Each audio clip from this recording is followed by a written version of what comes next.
¿Cómo están? Bienvenidas, bienvenidos al escenario del poder. Comienza Stock disponible por Vía X. Conversaciones necesarias en este Chile que estamos escribiendo entre todas y entre todos y en Vía X. En tu propia vía se abre la comunidad del pensamiento desde este living ciudadano para entender, ¿no?, el Chile, la marcha de nuestra sociedad. Vamos a hablar ahora de un tema muy, pero interesante, abriendo también la semana. Vamos a hablar de patrimonio, vamos a hablar de historia, vamos a hablar de aquellas cosas que van también construyendo sociedad junto al periodista Mario Cabala. ¿Cómo estás, Mario? ¿Qué tal, bienvenido. Encantado por la invitación. Y también junto al arquitecto Dino Bozzi. ¿Cómo está, Dino? Muy bien, Freddy. Bienvenido también a nuestra conversación para hablar de temas tan interesantes, el patrimonio, ¿no? Dino, tú como académico también de patrimonio, arquitecto, ¿cómo podemos definir lo que es un patrimonio nacional? No hablemos de patrimonio, hablemos del fenómeno patrimonial más bien, Ya. que al final no es otra cosa que el reconocimiento de ciertos valores que como comunidad tenemos y que vemos reflejados en ciertos objetos, edificios, barrios, prácticas, cuestiones culturales y otros. En el fondo es Ya. aquello que nos identifica, pero no necesariamente aquello que nos pone a todos de acuerdo. Y probablemente parte de lo que vamos a hablar hoy día tiene que ver con eso. Oye, Mario, tú con este Santiago a Pata, ¿cuánto tiempo llevas haciendo ya Santiago Llevamos a Pata? ya 12 años funcionando, 12 años, ya. recorriendo las calles, mostrándole a la gente que puede redescubrir su ciudad y puede quererla un poquito más y ser mejor propagandista de lo que de repente no son. Oye, ¿y te sorprendes también en estos 12 años Sí. de cosas que van saliendo de Santiago recorriendo la Pata? Yo creo que sí, pues, fundamentalmente, y seguramente va a ser el tema que vamos a indagar, tiene que ver con un poco el deterioro del centro de Santiago. O sea, es Ya. para nosotros un punto crucial. Tenemos al menos 6 o 7 recorridos temáticos y cada vez nos cuesta más hacerlo porque cada vez que nos encontramos con menos cosas. Así Un poco va mutando hacia otro lado. Sí. Ya. Oye, analicemos entonces desde sus puntos de vista, ¿no?, desde el periodismo y desde la arquitectura, también lo que ha sido la historia de nuestro patrimonio, pero también lo social. ¿Cómo se entronca un patrimonio o una manifestación artística, si ustedes quieren, con estos cambios sociales que hemos tenido en las últimas décadas? Porque en enero, pero hace 24 años, o sea, el enero del 2000, Justo hoy día. justo un día como hoy, se sacudía a Chile entero, ¿no?, por esta intervención, si se puede llamar, que fue la llamada Casa de Vidrio o Proyecto Nautilus, ¿no?, con estas imágenes que tenemos ahí, cuando esta chica se encerró a hacer una vida cotidiana en pleno centro de Santiago, ¿no? Como Daniela Tovar, que hasta hace un par de años al menos había dado una entrevista o no sé qué, y se fue a vivir arrancando de todo lo que construyó, ¿no? Sí. Se fue a vivir a Francia, donde tiene sus hijos, su familia ahora, ¿no? Y sin querer hablar, por supuesto, ya más de este tema. ¿Cómo la recuerdas tú, Dino? Yo te contaba antes, les contaba a ustedes antes que tengo una relación cercana en el sentido que soy muy amigo de un par de los arquitectos que inventaron esto. Esto partió como un proyecto de arquitectura, que evidentemente Claro. tenía una cantidad de otras esferas que se relacionaban, pero era básicamente que vemos ahí la imagen. Era una discusión, era una experimentación respecto de lo que una arquitectura transparente, o sea, lo que podía mostrar todo lo que ocurría de la vida diaria dentro de una casa, podía producir en un lugar como ese. Por lo tanto, yo recuerdo a mis amigos Arturo Torres, el Pelado Cristi, Arturo El Tul, muy preocupados, por ejemplo, de los detalles de cómo construir un ¿Pero qué edificio de querían- vidrio como esto. ¿Qué querían manifestar? O sea, porque esto fue además comenzaba un nuevo milenio, ¿no? Por supuesto, Esto fue en pero- enero del 2000. Pero como te digo, yo creo que partió como una reflexión casi técnica, o sea, de los efectos del vidrio en la arquitectura y de la transparencia en la arquitectura, y Ya. terminó siendo un fenómeno social brutal. Recordábamos recién con Mario y contigo que, o sea, alteró la vida del centro completamente, en un momento en que buena parte de la gente que trabajaba en Santiago trabajaba en el centro, o sea, Claro. vino a alterar como nada la vida diaria de la gente, o Claro. sea, gente que no iba a la pega por ir a ver esto, Sí. gente que se desviaba, caballeros de terno y corbata mirando esto el año 2000. Claro, porque y era poco. una, recordemos, ¿no? Era una joven muy atractiva que hacía toda su vida cotidiana, pero en una casa de vidrio, incluyendo ahí, sabía, el baño, ¿no? Las cosas más íntimas que uno hace en el cotidiano, ¿no? De hecho, lo bautizaron como el acuario. Claro. Porque estaba absolutamente expuesto a todo. Y fíjate que sin dárselo cuenta, o a lo mejor, los autores, todos amigos en este caso, estaban hablando un poco de lo que fue precursor a los reality shows. que después Correcto. empezamos a verlo 6, 7 años después, ya con mayor naturalidad, y en ese minuto se convirtió en un reality. O sea, ver a una persona 24/7 en todas las situaciones posibles, duchándose, durmiendo, almorzando, vistiéndose, yo creo que eso fue una cosa que en ese minuto le voló la cabeza a la gente, porque no estaba preparada, y probablemente los autores que querían probablemente exacerbar levemente un poco el voyerismo para ver la respuesta sociológica, se encontraron con una cosa que se les fue a las manos. Sí. De acuerdo. Así en la panorámica, ¿no?, del tiempo, hace 24 años, ¿qué crees tú que marcó un antes y un después, digo, en lo social, en lo Definitivamente. arquitectónico, no sé, en lo Y patrimonial? yo creo que como muchas otras obras artísticas, algo que yo recuerdo de la época súper interesante es que primero eran las fotos de Daniela Tovar y la casa. Y después eran más relevantes las fotos, por así decirlo, desde la casa hacia afuera. Claro. O sea, llega un momento en que el espectador de esta obra de arte o de esta intervención es más relevante que la obra misma. Lo que producía la obra. Lo que producía la obra. En el fondo el arte contemporáneo es eso. Y eso probablemente está, tú después hablas de los reality, por ejemplo. El 2002, a mí más me 2003 fue sorprende el la primero. cantidad de gente que ve un reality que lo que pasa dentro del reality. Es probablemente más interesante como fenómeno. Sí, claro. Y cumplió quizás lo que uno le exige a una obra de arte, que es que te provoque algo social, ¿no? Que provoque una discusión o que te provoque una emoción. Claro. Saltó, fíjate, el extranjero rápidamente. La gente a lo mejor no tiene la dimensión. Estaba pensado que fuera una intervención durante un mes completo, 30 días. Duró 4 noches. O sea, duró nada y la gente le dio la sensación fueron que estuvo 4 mucho noches, tiempo. claro. Porque ya la tercera noche prácticamente fue prácticamente vejada cuando salió de la casa a hacer una diligencia, a ver un amigo. Ya en el fondo la respuesta era en pelota, anda a ducharte de nuevo, anda a ducharte de nuevo. Ese era un poquito. No, ya lo que era un día no se duchó porque ya era demasiada la expectativa y le gritaban cochina. La gente exigía que se duchara. Bueno, eran puro hombre, además. Era un sistema muy patriarcal.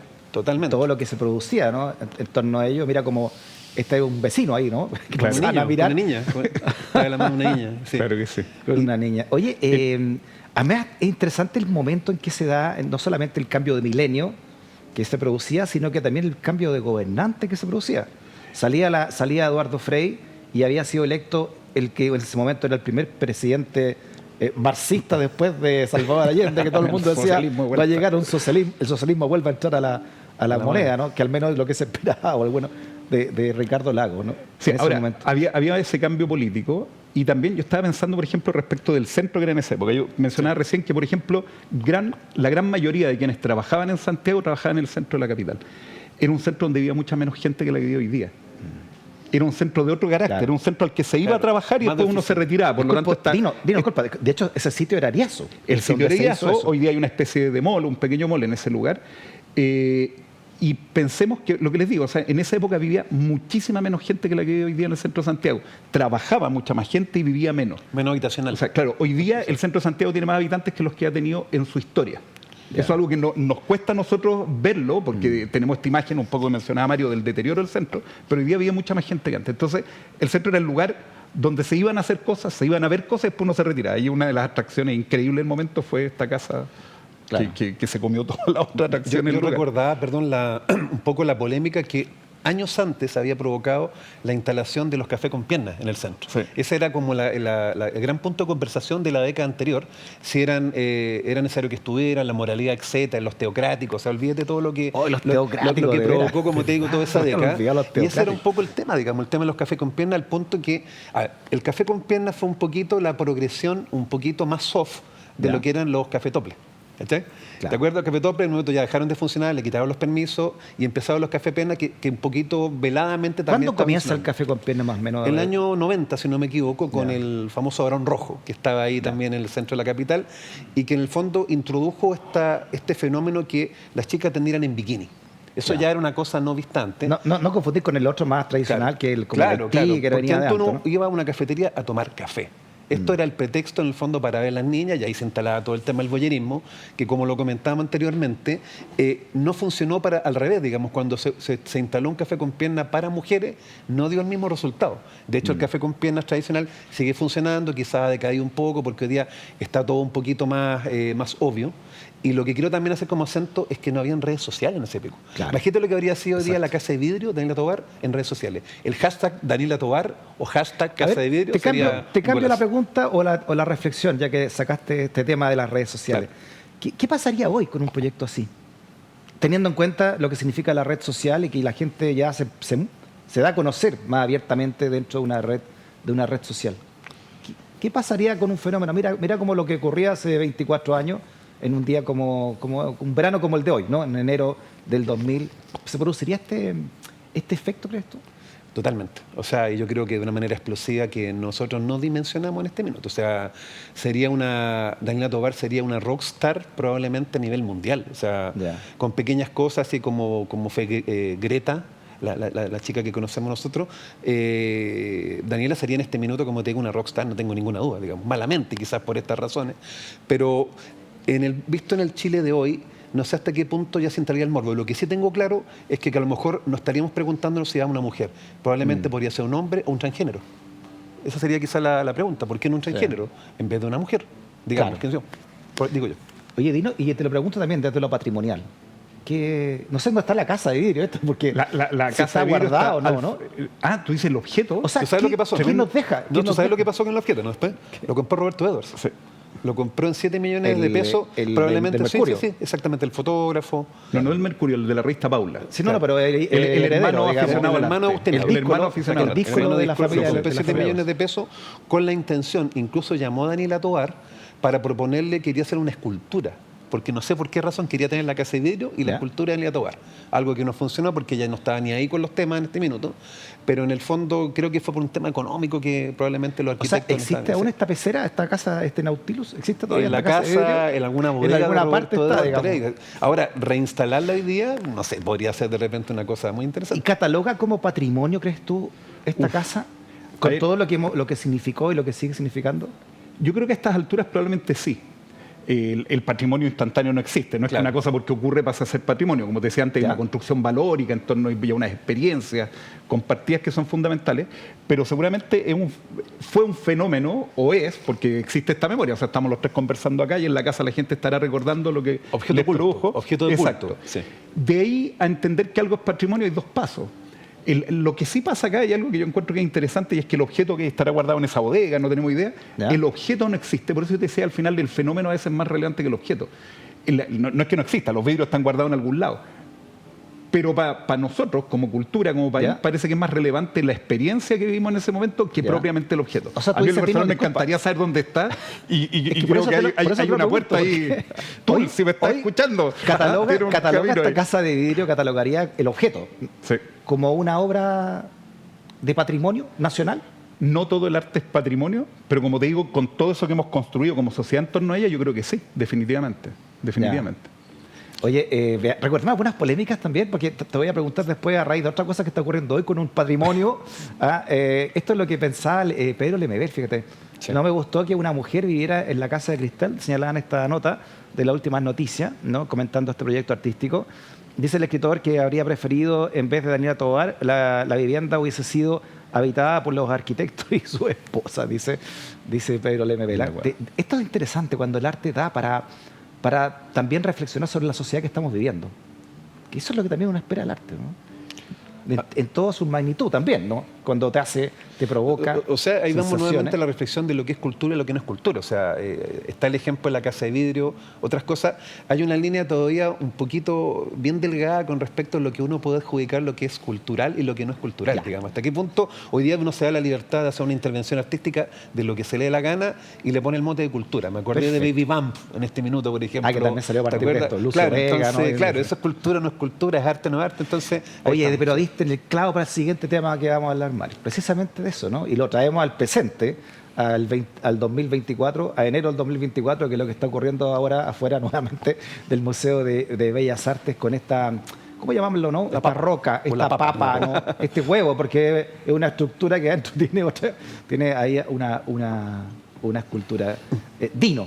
Esto también que ha sido muy polémico, ¿no? Esto es una obra conceptual, ¿no? Que la hace un académico de la Universidad de Chile, la manda a hacer, ¿no? Está hecha, no una piedra, ¿no? Pero parece una piedra, y está hecha en Isla Negra y se trae con fondos públicos, ¿no? Con policía incluso escoltándolo, y se pone afuera del Bellas Artes con todo lo que ha significado que la gente la raya, en fin. Supuestamente tiene motivos Selknam, ¿no? Exacto, sí, ¿Qué te parece esto? Enrique Matei, esta obra de no es arte, no es arte. ¿Cómo Sí, lo ves por tú? supuesto que sí. O sea, evidentemente en estas cosas hay subjetividad, pero por supuesto que sí. Porque una obra que tiene, de lo que yo... Wea fea. O sea, las versiones y las versiones y las visiones son infinitas, digamos. Yo en lo personal no considero que sea una wea fea, y Ya. menos la hubiera rayado así, pero creo que es parte del juego. Es grandota la cuestión.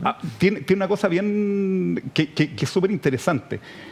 Esta masa construida, que como nos recordáis tú cuando conversábamos antes, efectivamente, yo en cambio no me atrevía a tocarla. Fíjate, yo la vi de lejos porque como la habían rayado, sentí que, no sé, pues que me podían venir a reprimir si es que la tocaba.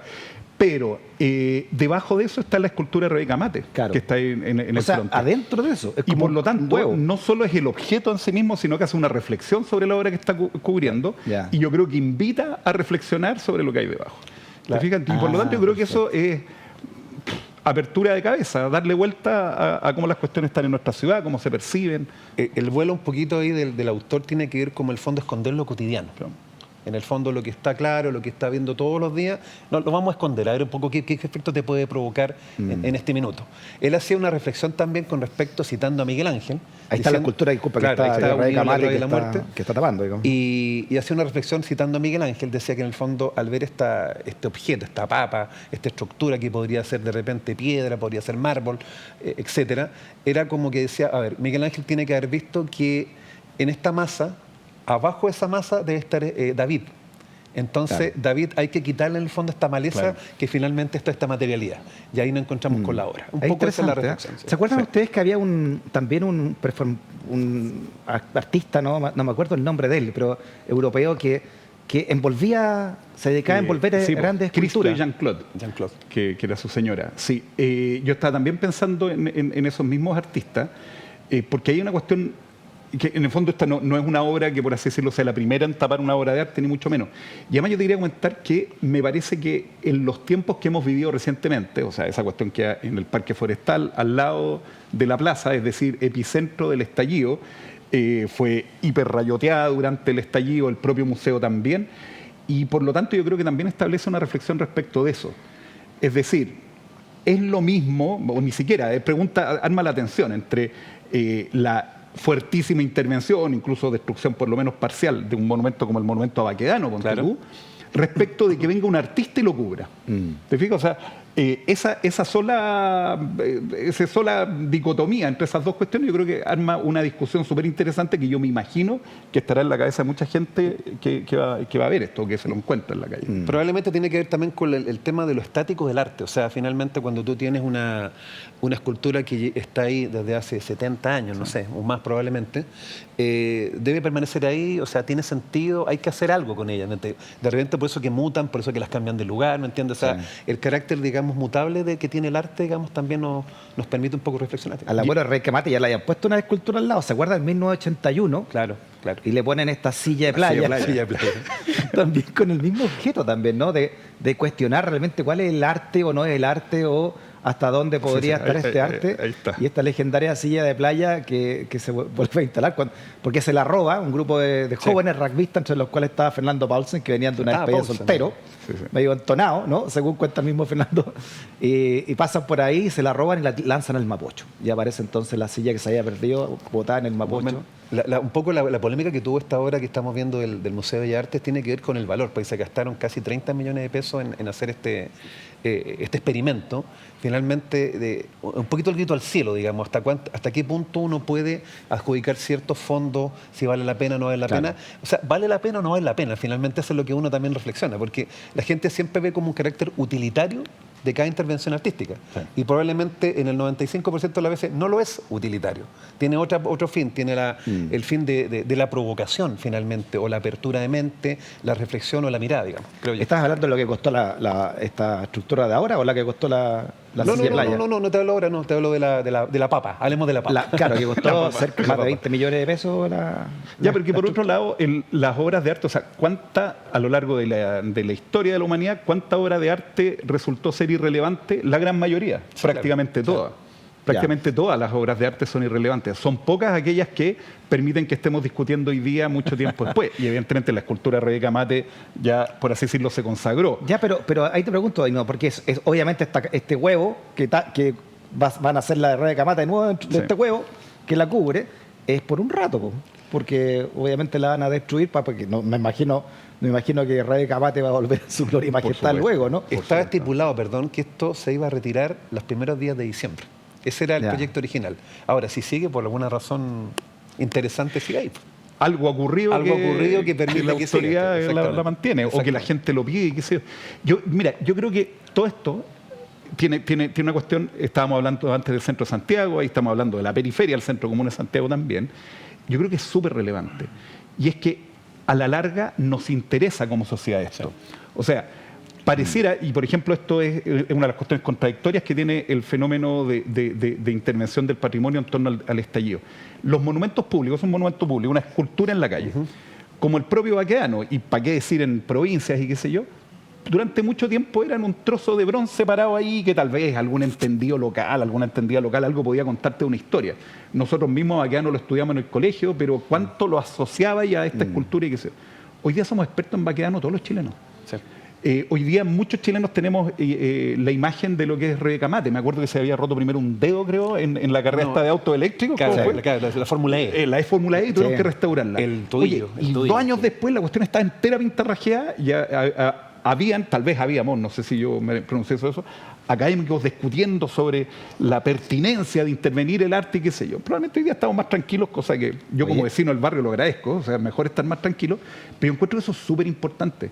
O sea, el que ocurran eventos, ojalá no sea a través de la destrucción, ojalá no sea a través de la violencia, por favor, pero que ocurren eventos que nos permiten darnos cuenta que no solo nos interesa el arte cuando es Daniela Toara dentro de una casa de vidrio, sino que incluso una escultura de bronce que podríamos llamar más tradicional, como puede ser la de Rebeca Mate, resulta relevante cuando viene un artista contemporáneo, Maffei, y lo tapa con esta papa que le llama Mario. Yo creo que eso es súper relevante. Sí. O sea, el arte es relevante. Claro. De hecho, hace poquitas semanas fue vandalizada el caballo Botero, que está frente al MAC. Lo robaron, creo que el cobre, el bronce, no sé la materialidad que está ahí. Pero yo creo que finalmente lo que uno tiene que aprovechar de estos espacios es que las cosas no estén ahí inertes, que estén ahí detenidas, a través de la educación. O sea, un poco lo que tratamos nosotros modestamente cuando salimos con gente de Santiago Apata, es precisamente eso, empezar a educar y vamos reconociendo la ciudad, vamos reconociendo la iconografía, vamos reconociendo los espacios. Hoy día, por ejemplo, lo que te provoca el muralismo, o sea, la cantidad de fachadas que están intervenidas hoy día, que antes eran vistas, no, estos grafiteros, tales por cuales, ¿cachai? Hoy día no, hoy día existe una aceptación y realmente de muy buena gana, digamos, con las intervenciones que se hacen en las fachadas del centro de Santiago y la periferia. Ahora una cosa el rayado y otra cosa el grafite y otra cosa el muralismo como concepto. Que fue la mutación que también tuvieron muchos grafiteros hacia el muralismo, digamos. Oye, hablábamos con el profesor Peralta a raíz de todo lo que pasó con Baquedano, en fin, y él tenía un concepto de que los monumentos se mueven. Cómo se mueven los monumentos. Y se mueven porque se van resignificando con el tiempo. Totalmente. Lo que significó esta estatua que estamos viendo ahí de Baquedano en 1920 y tanto, cuando se puso ahí 27, 28, no sé, 28, como un elemento de unidad nacional, 100 años después representa otra cosa, ¿no? Y por eso en un momento determinado se saca de ahí y hay que ver qué se pone. Si vuelve Baquedano o no vuelve o qué. Bueno, partimos el programa con una foto nada, Freddy ¿no? arriba del Plinto. Freddy arriba. ¿Qué tiene que ver con eso? Al menos cuando lo veamos. Por supuesto, una intervención artística. Yo propongo esa.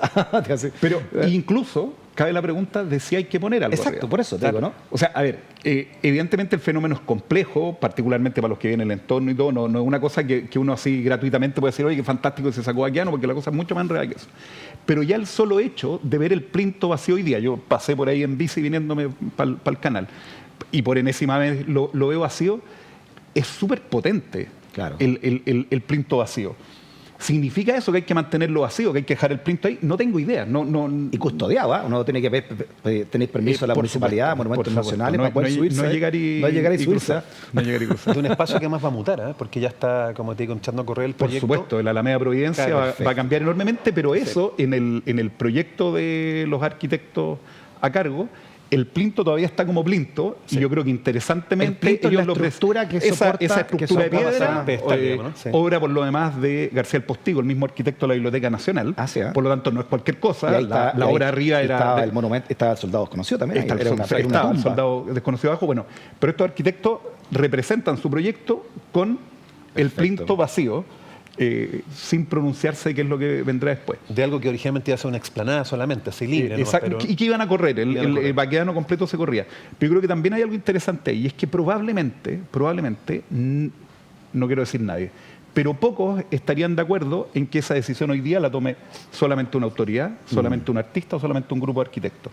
Probablemente tiene que ser algo discutido. Más ciudadano. Cuando se puso Baquedano ahí, se daba por hecho que había un consenso social de que la escultura de Baquedano tenía que llegar en ese punto. Ya. Hoy día, probablemente ese consenso, no sé si existe o no existe, da lo mismo.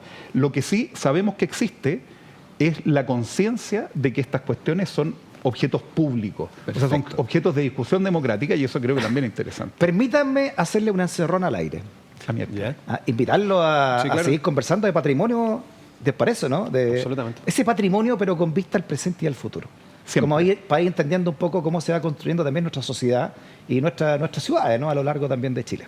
¿Les parece, no? Cuando usted quiera. Perfecto, me encanta. A vuestras órdenes.